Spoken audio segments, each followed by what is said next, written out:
The Origin of Demonic States Sutra. At that time, the Tathagata was preparing to leave the Dharma seat. From the lion throne, he extended his hand and placed it on a small table wrought of the seven precious things. But then he turned his body, which was the color of purple golden mountains, and leaned back, saying to everyone in the assembly and to Ananda, "Those of you with more to learn, those enlightened by conditions, and those who are sound hearers, have now turned your minds to pursue the attainment of Supreme Bodhi, the unsurpassed, wonderful enlightenment. I have already taught you the true method of cultivation." Commentary. At that time, the Tathagata was preparing to leave the Dharma seat, since he had almost finished speaking the Shurangama Sutra. From the lion throne, he reached his hand out and placed it on a small table wrought of the seven precious things. The Buddha was on his Dharma seat, the lion throne. The Buddha speaking of the Dharma is like a lion's roar. When a lion roars, all the animals are frightened. That's why the Buddha's Dharma seat is called the lion throne. The small table in front of the Buddha was made of and adorned with the seven precious things. But then he turned his body, which was the color of purple golden mountains, and leaned back. The Buddha's body is like a purple golden mountain. Its brightness shines everywhere. He leaned on the small table again to speak the Dharma, saying to everyone in the assembly and to Ananda, "Those of you with more to learn, before certifying to the fourth stage of Arhatship, one is in the position of having more to learn. Those enlightened by conditions and those who are sound hearers, those who become enlightened through cultivating the 12 links of conditioned causation, and those sound hearers who become enlightened through cultivating the Dharma of the Four Noble Truths, have now turned your minds to pursue the attainment of Supreme Bodhi, the unsurpassed wonderful enlightenment. You have now turned from the small to go towards the great. You of the two vehicles have brought forth the great vehicle, resolve and seek to attain great enlightenment. There is no enlightenment higher than this. I have already taught you the true method of cultivation. I have already explained the real method of cultivation for you. Sutra. You are still not aware of the subtle demonic events that can occur when you cultivate shamatha and vipassana. If you cannot recognize a demonic state when it appears, it is because the cleansing of your mind has not been proper. You will then be engulfed by deviant views. Commentary. You are still not aware. Earlier, Ananda asked the Buddha how to cultivate. He had requested the Dharma on behalf of living beings of the future, but although he now understands the principle of cultivation, he doesn't have any actual experience. He understands the theory, but since he lacks experience, he doesn't know what can occur in cultivation. So the Buddha said, "You are still not aware of the subtle demonic events that can occur when you cultivate shamatha and vipassana. In cultivating shamatha, which refers to the great Shurangama Samadhi, and in cultivating vipassana, a method of subtle contemplation, subtle demonic states can arise. In the process of cultivation, many demonic states can arise which are not very obvious but rather extremely obscure. If you cannot recognize a demonic state when it appears, when you are cultivating the way and practicing the skill of directing the hearing inward to listen to the inherent nature, a demonic state may appear. If you do not recognize the demon and do not know what demons are, it is because the cleansing of your mind has not been proper. You have been cleansing your mind, but what you have done is slightly incorrect, not in accord with proper knowledge and views. For that reason, you will then be engulfed by deviant views. If your knowledge and views are the slightest bit improper, you will be caught up in deviant views. Sutra, you may be troubled by a demon from your own skandhas, or a demon from the heavens, or you may be possessed by a ghost or spirit, or you may encounter a Lee ghost or a May ghost. If your mind is not clear, you will mistake a thief for your own son. Commentary. You may be troubled by a demon from your own skandhas, that is, a demon produced from your own mind, or one of the 10 kinds of demons produced from the fourth skandha, which is also of your own making. Or it may be a demon from the heavens. Why should a demon from the heavens come to disturb you? It's because you have cultivated to the point that you have some samadhi. Having samadhi is no problem in itself, but what happens is that the demon king's palace starts to shake. It seems just like an earthquake. Since the Demon King has spiritual powers. As soon as the shaking starts, he investigates. Why is my palace shaking for no apparent reason? Why is it breaking apart? Aha! He discovers that someone in the world is about to accomplish the way, and that the strength of that person's samadhi is shattering his palace. The Demon King thinks, so you want to destroy me? Well, I'm going to destroy your samadhi first. Then he comes to wipe out your samadhi power. Or you may be possessed by a ghost or spirit. When the ghosts and spirits see that you are about to realize the fruition in your cultivation, they become jealous. They think, oh, so you are going to realize the fruition. We are going to destroy your cultivation first. Then they enter your mind and possess your body, making it impossible for you to perfect your samadhi power. They cause you to catch on fire and become possessed. Didn't the preceding passage of text talk about being possessed by a demon? This is very important. Why do you become possessed by a demon? Because the cleansing of your mind has not been proper, and because your motivation is improper. With even the slightest deviant thought, you get caught by a demon. This is known as catching on fire and entering a demonic state.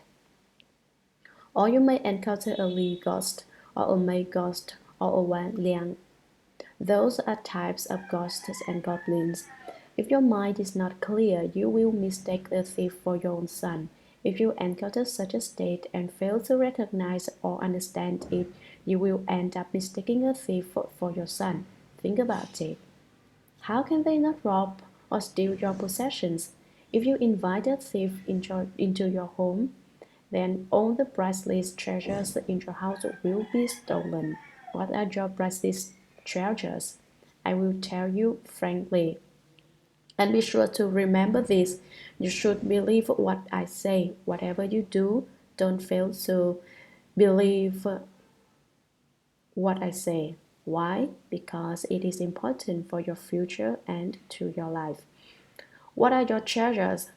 They are your very own treasury of the Tathagata. Can your treasury of the Tathagata be stolen? Didn't I mention essence, energy, and spirit before? If you want to regain your treasury of the Tathagata, you first have to protect your essence, energy, and spirit. If you fail to guard these three, you will allow your wealth to be robbed from you, so be careful. January 1983. All people like money. They think what heaven has conferred is called money. According with nature is called money. Money may not be left for an instant. If it could be left, it would not be money. Ordinary worldly people have this problem. That is, they cannot see through the matter of money, so they can't put it down.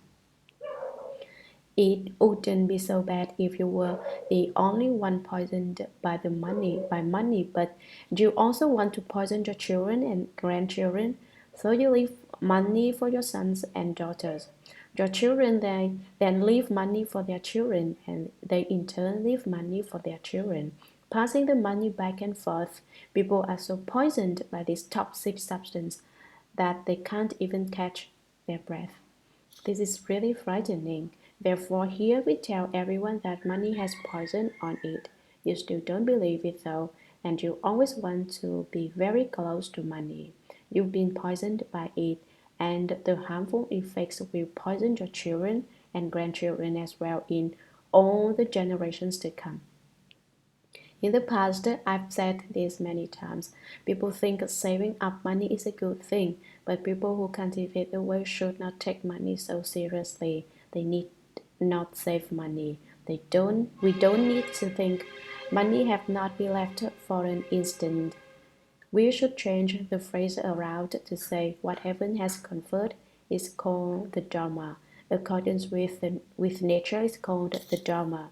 The Dharma may not be left for an instant. If it could be left, it would not be the Dharma. What is meant by the Dharma? You say, I know it's the Dharma of the Buddha, the Dharma of the Sangha. You don't really understand yet. If you really understood, you wouldn't lose your Dharma. Ultimately, what is the Dharma? It is just our energy, our vital energy which penetrates heaven and earth to the point that all Buddhas and Bodhisattvas are of the same substance as us because our energy is connected. This energy is like our breath. It can be detected. That which is within the energy and controls it is the Dharma. Therefore, it is essential that we nurture our energy. We should not lose our temper. You should cultivate your energy as in the saying, foster the ground of your mind and nurture the sky of your nature. This is nurturing your energy. If you want to nurture your energy, then don't lose your Dharma. I will tell you a most important and essential Dharma door. If you listen, fine. If you don't listen, that's okay too, but I tell you anyway. What is it? If you want to nurture your energy, then don't talk so much. Don't talk so much in the kitchen. Today is a little better. But in the last 2 days, when I went to the kitchen and dining hall, it sounded like a marketplace. Everyone was shouting. One person was selling carrots, another was selling cabbage, another was selling potatoes, and someone else was selling sweet potatoes. What did they think they were doing, shouting and yelling like that? They'd forgotten completely about the Buddha, the Dharma, and the Sangha. There's no need to make such a racket in the kitchen. That's not how cultivators should behave. Later, I found out that the dormitory was also like a marketplace. People were quarreling, chattering, and making noise everywhere. No one knows what they were talking about. A person who cannot limit his speech will not be able to cultivate. If you cannot nurture your energy, then you do not have the Dharma. Therefore, the Dharma may not be left for an instant. You can very easily and carelessly squander this Dharma by talking all the time. I do not like to interfere in other people's business, but this is really too much. If this continues, these people who argue all day long will be the villains of the city of 10,000 Buddhas. No wonder the Buddhas don't want to stay here anymore, and the Bodhisattvas also stay far away. They don't want to listen to these people who do nothing but gossip and chatter. I don't mean to say that people shouldn't talk to each other at the city of 10,000 Buddhas. People should certainly discuss important matters, but they should not be chatting idly all the time. You say, oh, nothing's happened around here. I'm so lonely. I've got to find someone to talk to. That might be all right, but after you have had your chat, you will have lost all Dharma whatsoever. If you lose the Dharma, how can you cultivate the way? Sutra. It is also possible to feel Satisfied after a small accomplishment, like the unlearned bhikshu who reached the fourth dhyana and claimed that he had realized sagehood. When his celestial work ended and the signs of decay appeared, he slandered a hardship as being subject to birth and death, and thus he fell into the Avashi hell. Commentary. It is also possible to feel satisfied after a small accomplishment. In cultivation, even if you do not become possessed by a demon, you must still have genuine wisdom and Dharma selecting vision. If you recognize the Buddha Dharma, you yourself should know what level you have reached. Don't obtain only a little bit and feel satisfied, like the unlearned bhikshu who reached the fourth dhyana and claimed that he had realized sagehood. He was called the unlearned bhikshu because he didn't have much sense. He knew little about the principles of Buddhism. In what way was he unlearned? Basically, the four fruitions of Ahaship are all beyond the four dhyana heavens. The Buddha explained that one who has realized the fourth fruition of Ahaship no longer undergoes birth and death. A sage who has realized the second fruition is called a once returner. He is born once in the heavens and once in the human realm. He has one more round of birth and death to undergo. The sage of the first fruition has 7 more rounds of birth and death to undergo. All of these days surpass the 4 dhyana heavens. The unlearned bhikshu had only reached the level of the fourth dhyana heaven in his cultivation, but he thought he had already realized the fourth fruition of Ahaship. In fact, at the level of the fourth dhyana heaven, one has not realized any fruition and is still an ordinary person. But the unlearned bhikshu claimed that he had attained the fourth fruition of Ahaship. Now, however, people think that the level of the fourth stage arhat is still too low for them, and they brazenly claim that they themselves are Buddhas. But a Buddha has 3 bodies, 4 wisdoms, 5 eyes, and 6 spiritual powers. You can ask those people who claim to be Buddhas how many spiritual powers they have. Ghosts have 5 of the 6 spiritual powers. They lack the spiritual power of freedom from outflows. Of the fruition of Buddhahood, one has all 6 spiritual powers. I believe that anyone who claimed to be a Buddha would not have even 1 spiritual power, let alone 5 or 6. Only someone lacking spiritual powers would claim to be a Buddha. Anyone with even 1 spiritual power wouldn't tell such a great lie. When his celestial reward ended, when his life in the heavens came to an end and the signs of decay appeared, do you remember the 5 signs of decay? When a life of a heavenly being comes to an end and he is about to die, these the 5 signs appeared.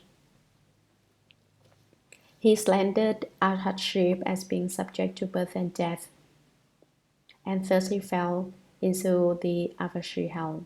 When his blessings in the heavens ran out, the 5 signs of decay appeared, and his life in the heavens came to an end.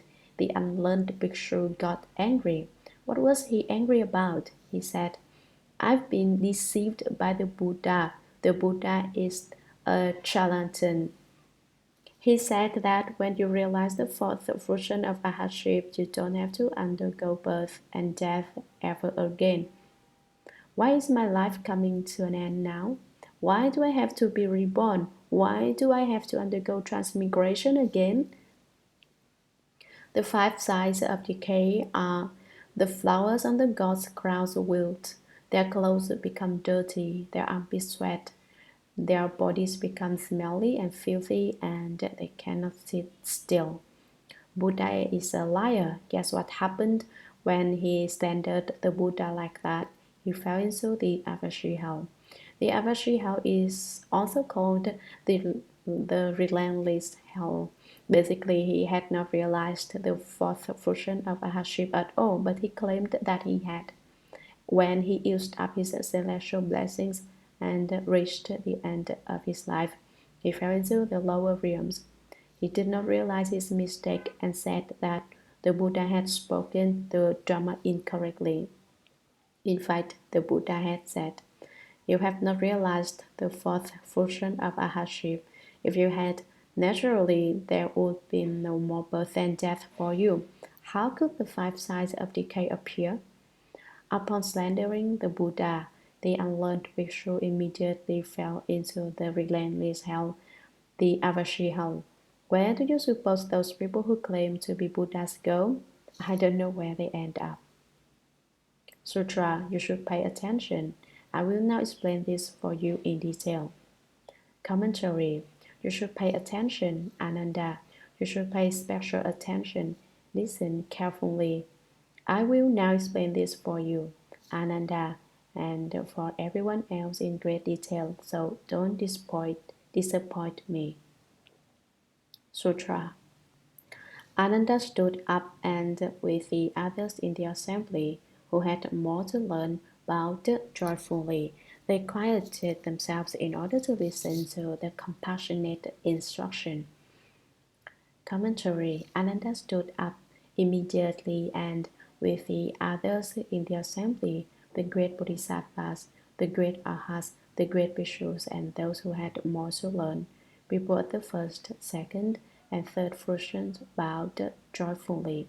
Since the Buddha was about to explain the matter of detail, everyone was happy, and together they joyfully paid homage and bowed at the Buddha.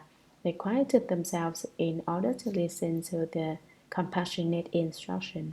They subdued their minds and had no more extraneous thoughts, so they could listen with full attention to the Dharma the Buddha was about to speak.